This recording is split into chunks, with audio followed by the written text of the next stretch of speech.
Este programa es una presentación de el equipo de producción de Radio Bea. Radio Bea le sigue presentando Tiempo Devocional.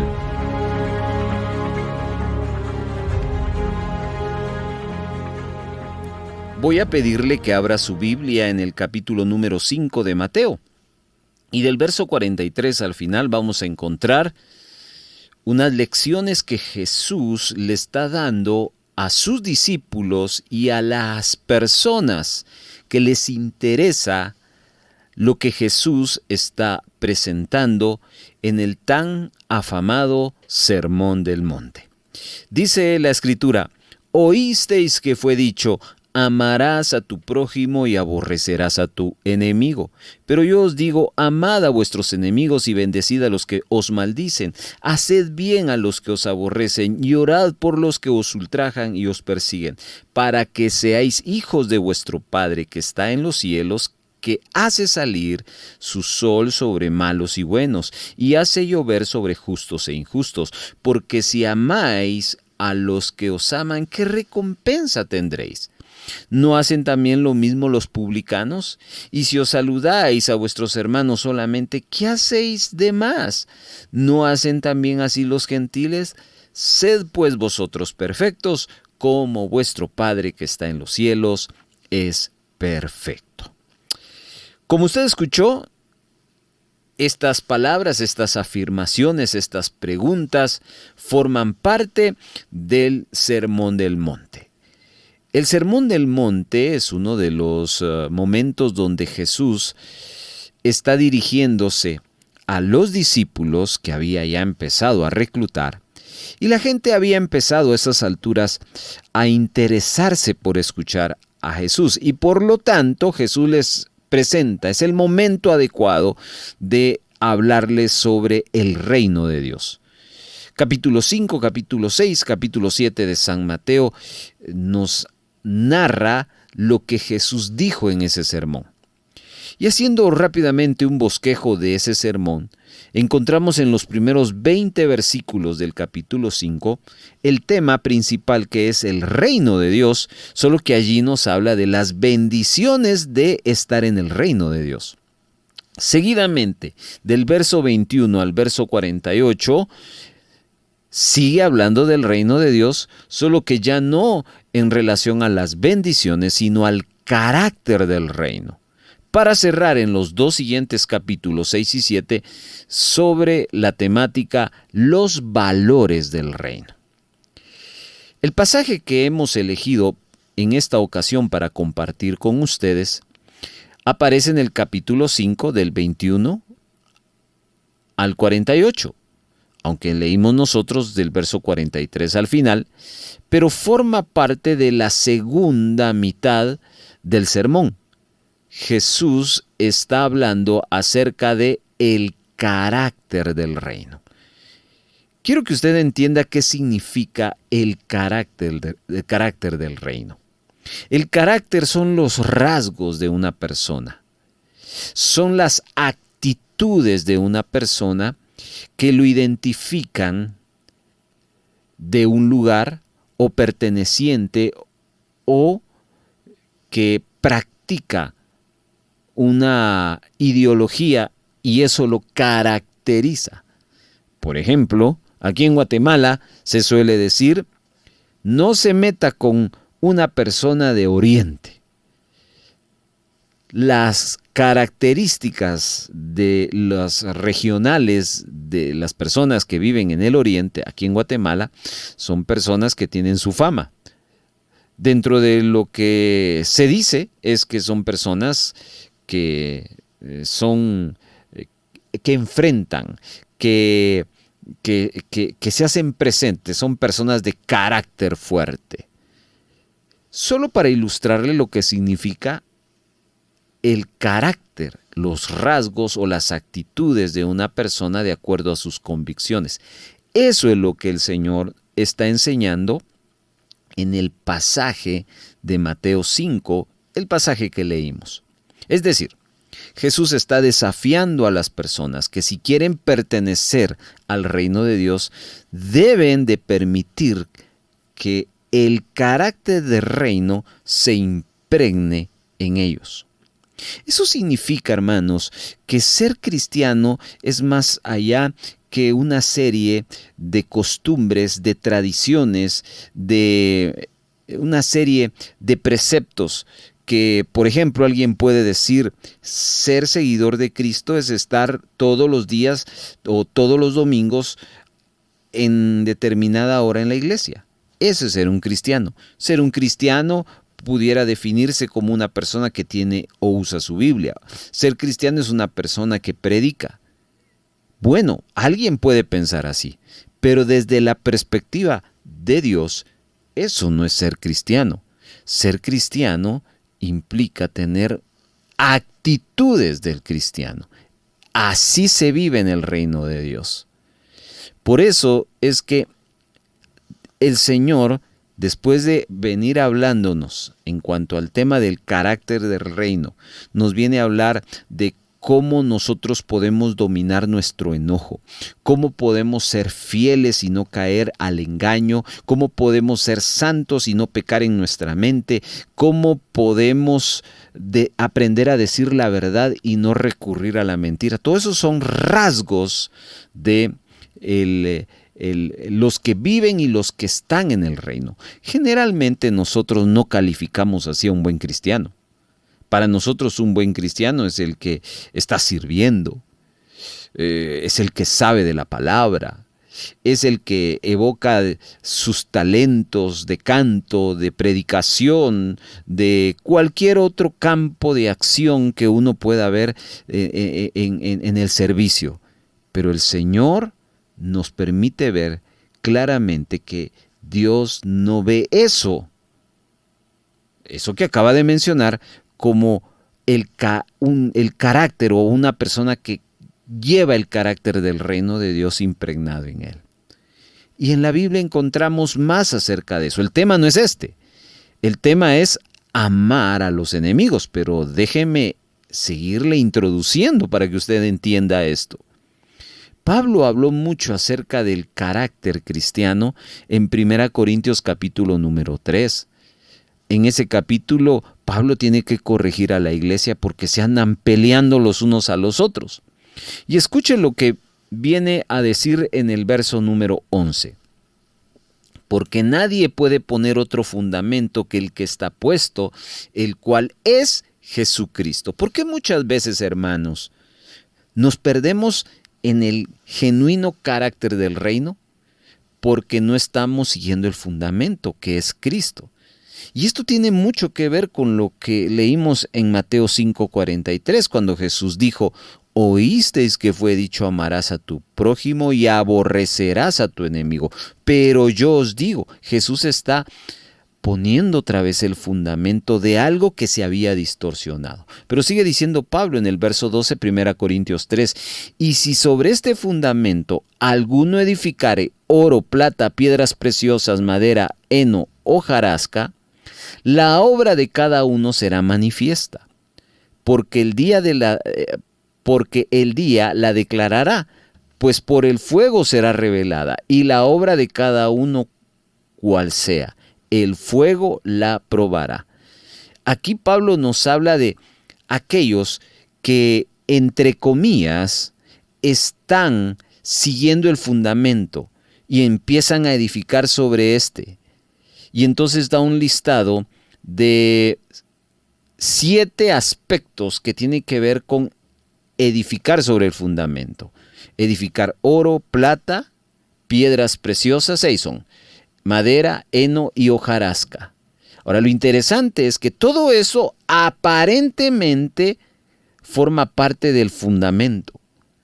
Pero Pablo nos dice, todo eso que ustedes pueden considerar como edificar sobre el fundamento va a ser probado. ¿Y cómo va a ser probado? Por medio del fuego. El fuego entonces va a llegar al oro, a la plata, a las piedras preciosas, a la madera, al heno y a la hojarasca. Y yo pregunto a usted, de estas 6 cosas, ¿cuál cree que va a prevalecer con el fuego? ¿La hojarasca? No, se quema. El heno, también. La madera, también. Las piedras preciosas tal vez no se queman, pero se quedan manchadas, lo mismo que la plata. Pero el oro prevalece. Aquí habla entonces Pablo de que debemos de estar trabajando sobre el fundamento, y cuando alguien está trabajando sobre el fundamento que es Cristo, va a poseer el verdadero carácter del reino. Y aquí entonces quiero apelar a lo que el último versículo de Mateo 5, verso 48, Jesús se refiere. ¿Cuál es el verdadero fundamento? ¿A qué quiere llevar el Señor con estas palabras de el amar a los enemigos? Verso 48. Sed pues perfectos como vuestro Padre que está en los cielos es perfecto. Vea, Jesús está trayendo la verdad, el fundamento. Y el Señor nos va a llevar al punto más desafiante de todo lo que es o todo lo que conlleva vivir en el reino y tomar acción en el reino. Los que están en el reino deben de controlar su temperamento, por eso saben que el enojo es pecado. Los que están en el reino saben ser fieles y no una fidelidad meramente externa, sino aún en su pensamiento. Los que están en el reino no dicen mentiras, hablan la verdad. Ya con estas 3, 4 cosas que mencioné es un desafío, pero el Señor nos quiere llevar al punto más alto de esto que es extraordinario. Es algo así como que cuando una persona se gradúa y saca una licenciatura. Bueno, ahora es el momento para seguir una maestría. Después de la maestría viene un doctorado y después del doctorado un postdoctorado. Lo están llevando a un nivel cada vez más alto y es precisamente eso es lo que Jesús le está enseñando a sus discípulos. Ustedes tienen que ir creciendo, tienen que ir madurando. A eso se refiere el verso que leímos, el 48. Sean ustedes perfectos, maduros. ¿Hasta dónde? Hasta el punto más alto. Porque el Padre así es. Debemos ser como el Padre. Y es ahí donde esta última corrección que hace Jesús a una falsa enseñanza, el Señor nos va a hablar. Yo quiero hablarle de 3 cosas en cuanto a el amar a nuestro enemigo. Número 1, que la corona del reino es llegar a amar al enemigo. Número 2, vamos a analizar la corrección que Cristo le hace a esta enseñanza que está incorrecta. Y número 3, vamos a aprender cómo se ama a los enemigos. Vamos al punto número 1. La corona del reino es amar al enemigo. Repito, Jesús viene hablando sobre la ira, sobre el adulterio. Jesús viene hablando sobre la mentira, es decir, los juramentos falsos, y ahora nos pide amar al enemigo. ¿Cuál es la razón? Verso 45. Para que seáis hijos de vuestro Padre que está en los cielos, que hace salir su sol sobre malos y buenos, y que hace llover sobre justos e injustos. Porque si amáis a los que aman, ¿qué recompensa tendréis? ¿No hacen también lo mismo los publicanos? Y si os saludáis a vuestros hermanos, solamente, ¿qué hacéis de más? ¿No hacen también así los gentiles? Aquí hay 2 cosas que quiero destacar. Primero, aquí el texto o Jesús no está hablando de ser salvos, sino está hablando del carácter de aquellos que son salvos. ¿Cómo usted sabe que usted es salvo? Cuando usted se empieza a parecer y empieza a actuar como Cristo. para que seáis hijos de vuestro Padre que está en los cielos. ¿Y cómo es nuestro Padre que está en los cielos? Y viene la segunda cosa. Aquí Jesús está diciendo, amen a sus enemigos. Yo no sé si usted es consciente de lo que le voy a decir o está enterado de esto, pero cada uno de nosotros tenemos enemigos. Y no le estoy hablando de Satanás, no le estoy hablando de el sistema del mundo, no le estoy hablando de su naturaleza carnal. Le estoy hablando de personas. Por muy buena gente que usted sea y por muy bien que usted caiga, tengo que decirle que usted y yo tenemos enemigos.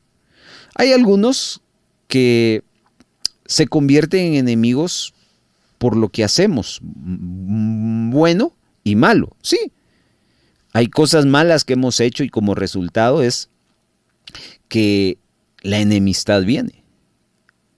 Pero hay cosas buenas que uno ha hecho y la gente le cae mal. Y ahí uno se gana enemigos. Y hay cosas que uno ni bueno ni malo y simplemente, como dice la frase, tiene la sangre pesada. Uno tiene enemigos. Jesús tenía enemigos. Dios tiene enemigos. Y no, repito, no estoy hablando de los espirituales o de los enemigos simbólicos. Estoy hablando de la humanidad. ¿Y qué hace Dios con sus enemigos? Dice el versículo, que Dios no es malintencionado, porque imagínese usted que Dios fuera como nosotros. Dijera, estos son mis amigos, estos me caen bien, así que para ellos el sol, los otros que se mueran del frío, que estén en la oscuridad. Usted no ve eso. El sol sale sobre sobre aquella persona honesta, pero también el sol sale sobre aquel mentiroso. El sol sale sobre aquellos que son fieles, pero también sale para aquellos que son infieles. Aquellos que hablan con la verdad, pero también aquellos que hablan con la mentira. Eso hace Dios. Él ama a sus enemigos y lo demuestra de esa manera. Eso es reflejar el carácter del reino. A veces uno no ha llegado a entender esto y por eso hablamos en la introducción de que el carácter son los rasgos que poseemos, no lo que nosotros hacemos dentro de la iglesia, sino las actitudes que tomamos con los demás. Eso es un reto muy grande lo que el Señor nos está poniendo. Por eso no tiene que ver con algo pequeño, sino algo que tiene que ver con madurez. Y yo no sé si usted y yo hemos llegado a ese punto.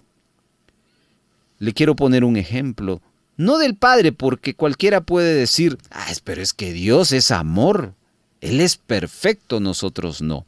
En Hechos capítulo número 11, quiero leerle detenidamente varios versículos desde el verso 19. Dice, después de la muerte de Esteban, los seguidores de Jesús fueron perseguidos y maltratados.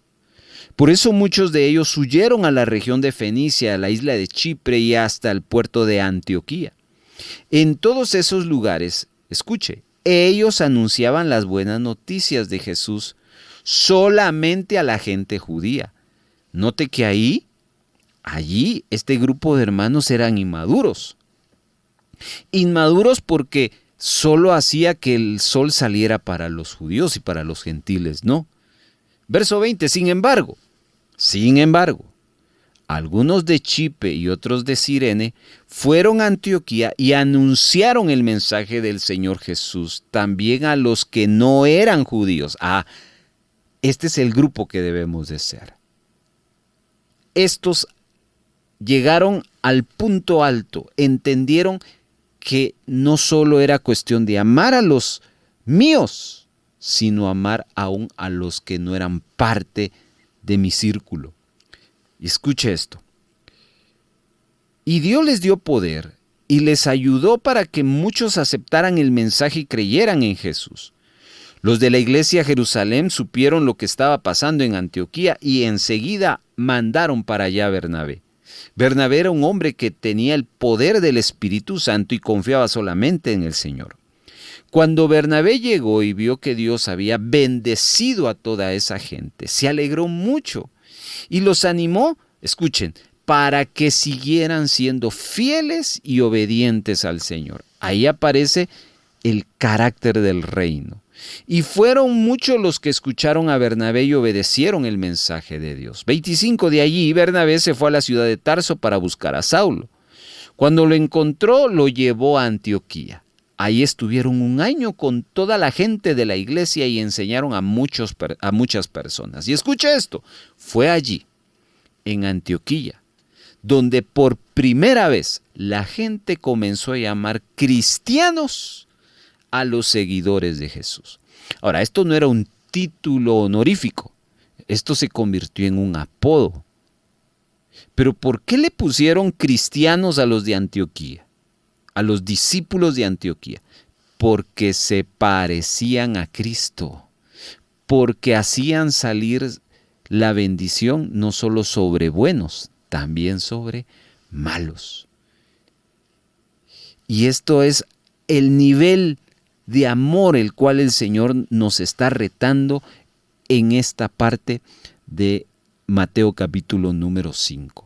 Amar a nuestro enemigo. Nosotros hacemos lo del 46 y 47. ¿Qué hacemos nosotros? Porque si amáis a los que aman, eso es lo que hacemos nosotros. Pero Jesús dice, ¿qué de bueno tiene eso? ¿Qué de gratificante tiene eso? Y note que habla el Señor, ¿no hace también lo mismo los publicanos? Y ya voy a comentar más adelante acerca de eso. Y si os saludáis a vuestro hermano solamente, ¿qué hacéis de más? ¿No hacen también así los gentiles? Mire, estar reunidos en un lugar como lo estamos haciendo nosotros acá, en una iglesia, en una congregación, en una asamblea, lo hacen en otros lugares, en otras religiones.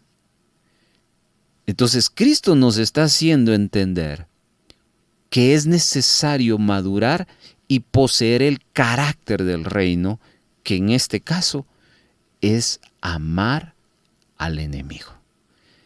En ese entonces punto vamos a lo que Cristo va a corregir. Hay una enseñanza incorrecta. Versículo número 43. Oísteis que fue dicho, amarás a tu prójimo y aborrecerás a tu enemigo. Pero yo os digo, amad a vuestros enemigos. Tres cosas que tenemos que ver acá.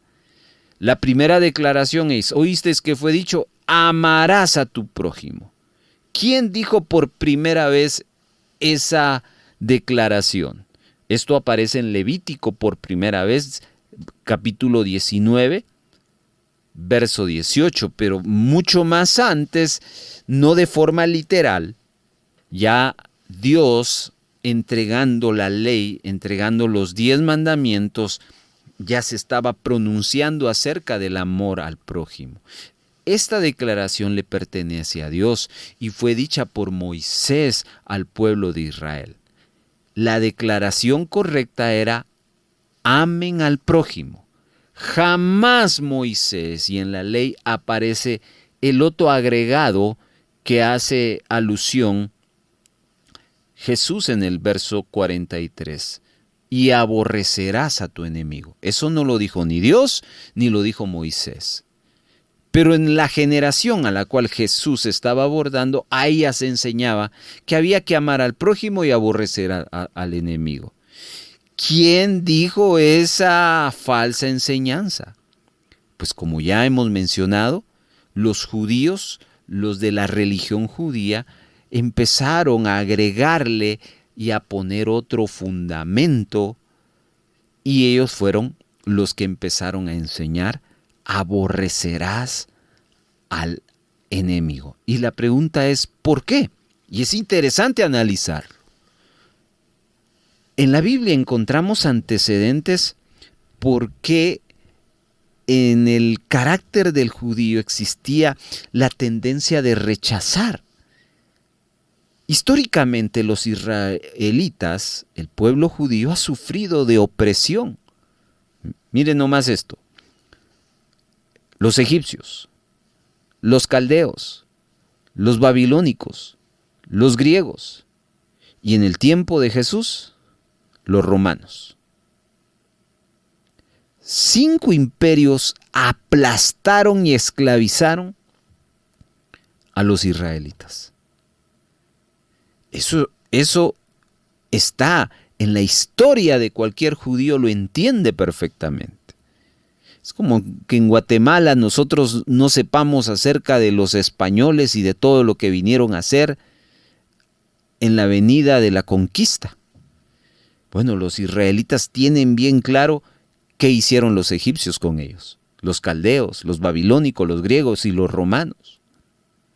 Pero también habían recibido instrucción acerca de no hacer alianzas con los pueblos paganos. Eso hay evidencia bíblica.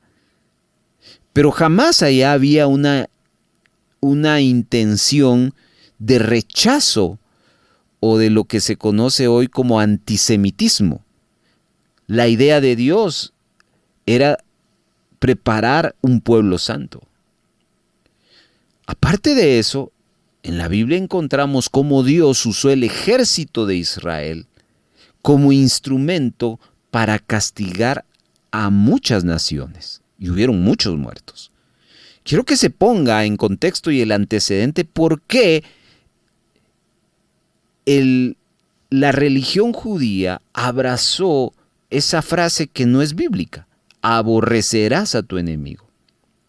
Aparte de eso, había un antecedente en que los judíos y los samaritanos no se querían, porque los judíos decían que los samaritanos era una raza mezclada. Aparte de eso, el pueblo de Israel se casaba solo con los israelitas. Y cuando había un caso donde un israelita se mezclaba con un gentil, los despreciaban. Y ellos decían que esa familia no tenía nada que ver con ellos. Prueba de eso es que leemos la historia de Pedro, cómo Pedro le costó aceptar al pueblo gentil para poder compartir el evangelio. Y lo que citó Jesús, déjeme ver, en el versículo número 46, si ustedes aman a los que aman, ¿qué recompensa tienen? Y no hacen lo mismo los publicanos. Aquí déjenme explicarle. Los publicanos eran cobradores de impuestos de los romanos. Por esta causa, ese grupo de cobradores eran despreciados por los judíos, eran odiados por el pueblo, porque los consideraban como traidores. Entonces, todos estos antecedentes que le estoy hablando empujaron a la religión judía a agregarle a ese mandato, amar al prójimo, esa otra parte, aborrecerás a tu enemigo. Pero Jesús trajo la verdad y desmiente. Por eso dice el verso 44, yo os digo, amad a vuestros enemigos. Aquí Jesús recuerda la esencia de lo que está en toda la Biblia, el amor. El amor es algo que tanto en el Pentateuco, en los libros históricos, no digamos en los poéticos, en las profecías, en los evangelios, en las epístolas, aparece como un tema constantemente para nosotros. Amar, amar. El Señor viene y dice, yo no he dicho que aborrezcan a los enemigos. Yo he dicho, amen a sus enemigos. O sea, nos mete otra vez al punto que ya dijimos, a un nivel más alto de vida. Ahora, aquí hay que entender a qué se está refiriendo Dios o Jesús cuando dice amén. Hemos de entender, amados hermanos, que existe en la Biblia 4 tipos de amor. El amor fileo, que es el amor fraternal. Es aquel amor que usted recibe y por ende da. Pero eso no es para todos. Eso es para los que me dan un amor fraternal. Existe el amor eros, que es el amor romántico, el amor de la atracción. Está el tercero, es el amor estorge, que es el amor de vínculo familiar, el que desarrollamos en nuestro círculo, en la afinidad que tenemos consanguínea, el estorge. Y hay un cuarto que es el que Jesús se refiere cuando dice, yo os digo, agapao a vuestro enemigo. El amor ágape. Ese amor es un amor sacrificial. Es totalmente distinto a los otros.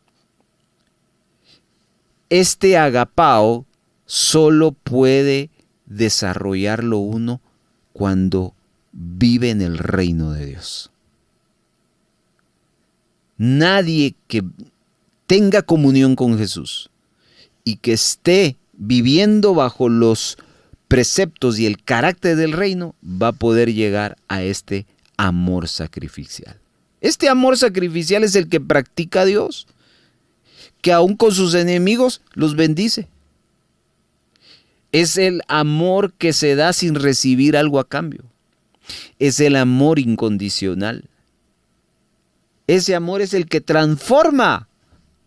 Es el de 1 Corintios 13. Ese amor viene por causa de quien vive dentro de nosotros. Así que ya lo tenemos. Solo es cuestión de decidir hacerlo. Agapao. Por eso es que Jesús declara, yo os digo, amad a vuestros enemigos. Entonces, hemos visto el punto más alto de lo que el Señor quiere para sus discípulos. Amen a sus enemigos, reflejando el carácter del reino. Hemos visto cómo Jesús está corrigiendo esta enseñanza y nos da las razones. Y para finalizar, hablemos del cómo debemos amar a nuestros enemigos, porque el texto en el verso 44 no lo dice. Y hay 3 formas como uno puede amar a los enemigos. Dice, yo os digo, amad a vuestros enemigos, bendecid a los que os maldicen, haced bien a los que os aborrecen y orad por los que ultrajan. ¿Cómo podemos amar a nuestros enemigos? 3 cosas. Bendiciéndolos, haciéndoles el bien y orando. Estos 3 desatan otras expresiones que a lo largo de las epístolas nos van a ir refiriéndonos. Pero es interesante analizar estas 3 cosas que Jesús hace alusión. Si usted quiere amar como Jesús ama, debe tener el agapao, ya lo tiene. Ahora decida estas 3 cosas. Cuando a alguien le caiga mal, bendígalo. Hágale el bien y ore por esa persona. Déjeme explicarle qué significa cada una de estas 3 cosas. ¿Qué significa bendecir a los que nos maldicen? Aquí nos está hablando de algo que tiene que ver con lo que hablamos. Hay que hablar cosas buenas de aquellos que nos hieren.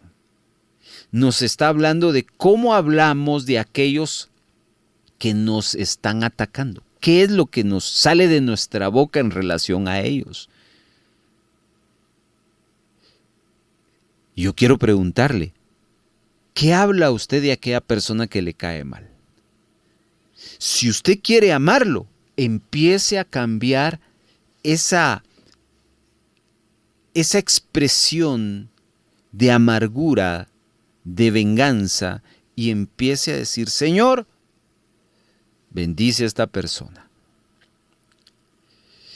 Y llévelo a un nivel más alto todavía, porque muy probablemente usted se va a topar con esa persona, y cuando se tope con esa persona, es muy fácil que podamos decir: es que yo no lo soporto. Y lo más fácil es darle la espalda. Bendecirlo sería: buenos días, Dios le bendiga. Bendecir a los que nos maldicen requiere que hablemos bien. Y ese es el carácter que el Señor nos reta, a hablar bien de aquellos que hablan mal de nosotros. ¿Eso es hipocresía? No, no es hipocresía. Hablar bien es hablar lo que se debe. Y le voy a poner un ejemplo. El mejor ejemplo es de Jesús. En una ocasión, Jesús empezaba su ministerio. Y lo único que se sabía de Jesús era de la ciudad de donde él venía, Nazaret. Y un día un potencial discípulo llamado Felipe tenía su buen amigo que se llamaba Natanael. Y le dice a Natanael: vos, te cuento algo. Ayer conocí a alguien muy, pero muy especial que impactó mi vida. ¿De verdad? ¿Cómo se llama? Jesús. Yo no he escuchado de él. Yo sí. Y quiero que lo conozcas. ¿Y de dónde es ese Jesús? Jesús es de Nazaret. De Nazaret. ¿Habrá algo bueno ahí? Hagamos un alto. Natanael está actuando en su calidad natural. Un hombre que tenía un concepto equivocado en cuanto a los regionalismos. Para él los de Nazaret eran inferiores. Es como que si alguien le dice: ¿y vos dónde vivís? En la Reformita. Y de ahí venís. Si allá lo están haciendo de menos. Natanael acepta que Felipe le presente a Jesús. Cuando Jesús ve a Natanael, ¿sabe qué dice? He ahí un verdadero israelita en quien no hay engaño. Jesús podía haber dicho: vos sos el que estás hablando que de donde yo vengo es de clase baja. Pero Jesús amó. En ese momento era una persona que no le estaba bendiciendo a él, lo estaba maldiciendo a Jesús. Era un maldecir. Pero ¿cómo respondió Jesús? Natanael era un hombre que había honestidad. Perfecto no era, ya nos dimos cuenta. Pero el hecho de que Jesús supiera que era cómo se había expresado Natanael de él, no evitó que de su boca saliera una bendición. Así que, hermanos, qué desafío. ¿Cómo debemos amar? Cuidando lo que hablamos de aquellas personas que nos hieren, que nos lastiman. Cuidando lo que sale de nuestra boca. Hablar bien de los que nos lastiman. La segunda cosa, cómo debemos de amar, no solo es bendiciendo, sino haciéndoles el bien. Haced bien a los que os aborrecen. Hacer el bien es una acción. Aquí ya no habla de hacer algo con la boca, sino es una actitud que debiéramos estar dispuestos y estar preparados, escuche, para hacer cosas amables a aquellos que no se preocupan por nosotros. Hermanos, las acciones hablan mucho acerca de nosotros. puede hablar de lo malo que somos o de lo bueno que somos, las acciones. Así que si nosotros dejamos que el carácter de Dios se impregne en nuestra vida, la acción que vamos a tomar es una acción que va a reflejar la bondad de Dios. Y Jesús es el ejemplo. Cuando Jesús lo llega a ver, lo llega a traicionar, sería lo correcto, Judas iba acompañado por una turba. Dentro de ellos habían soldados de la guardia de los sacerdotes del templo. Y ahí había un hombre llamado Malco. Cuando se dejaron venir para apresar a Jesús, uno de los discípulos sacó su espada y le cortó la oreja derecha. Lucas se refiere que Jesús amonestó a los discípulos diciendo: deténganse, ya, basta. Y cita Lucas, Marcos y Juan que tocó la oreja del siervo y lo sanó. Ese hombre que fue sanado no iba con buenas intenciones con Jesús, pero Jesús nos respondió con la misma actitud, sino Él hizo el bien. Jesús es el ejemplo. Y a eso estamos nosotros aprendiendo, a ser como Él. Me he puesto a considerar cuál es mi actitud, por ejemplo, con el tráfico, o en el tráfico sería. Esa es una gran prueba, hermanos. Y esto tiene que cambiar nuestras actitudes. Y por último, no solo hay que bendecir a los que nos maldicen, hacer el bien a los que nos aborrecen, sino debemos de orar por los que nos ultrajan y nos persiguen. ¿Por qué orar? La oración es algo muy espiritual. De hecho, cuando uno usa la oración, estamos en la voluntad de Dios, porque a través de la oración, las personas pueden ser transformadas. Y debiéramos orar para que Dios tocara o toque el corazón y los convierta en personas que amen a Dios.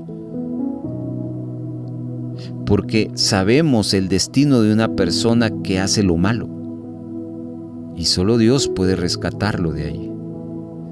Pero nosotros pocas veces o casi nada hacemos eso. Oramos por todos, pero no oramos por aquellos que nos hacen pasar malos momentos, pésimos momentos.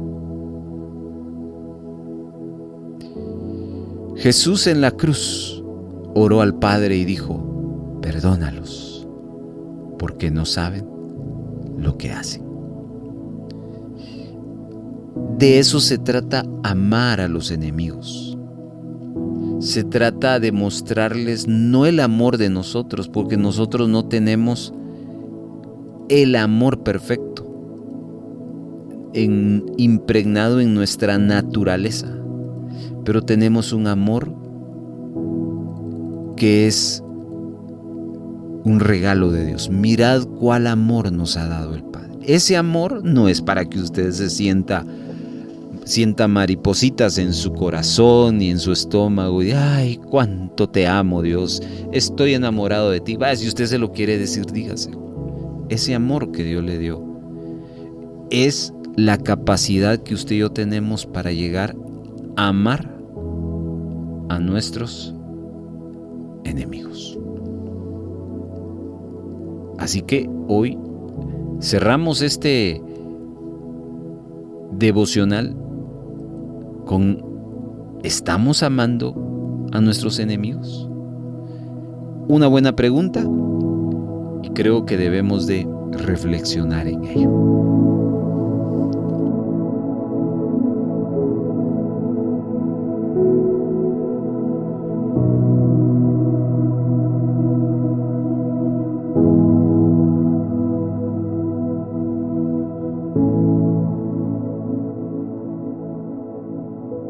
Le agradecemos enormemente ser parte de la comunidad de Tiempo Devocional. Si usted desea escuchar los capítulos de estreno de este programa, puede hacerlo los días domingos a las 9 de la mañana y 6 de la tarde, vía radio convencional, sintonizando el 1570 AM y en nuestra plataforma digital online en la página radiovea.org o descargando nuestra aplicación Radio Vea AM. Muchas gracias por habernos acompañado. Si hay gozo y buena voluntad de apoyar la producción de Radio Vea con alguna ofrenda especial, le dejamos 3 formas para hacerlo. 1. Puede depositar a la cuenta número 3-134-047-567 a nombre de Radio Vea. Después de haber hecho su depósito, les suplicamos enviarnos la fotografía de su depósito o transferencia a nuestro número de WhatsApp. 2. Envía un mensaje de texto a nuestro WhatsApp solicitando visitarle para recoger su donación y con gusto nos pondremos en contacto con usted para coordinar la recaudación. Y 3. Si vive en otro país, escríbanos para enviarles las directrices de cómo gestionar una remesa para Radio Vea. Nuestro número de WhatsApp es 4235 7457 y para el extranjero más 502 4235 7457. Nos sentimos muy contentos de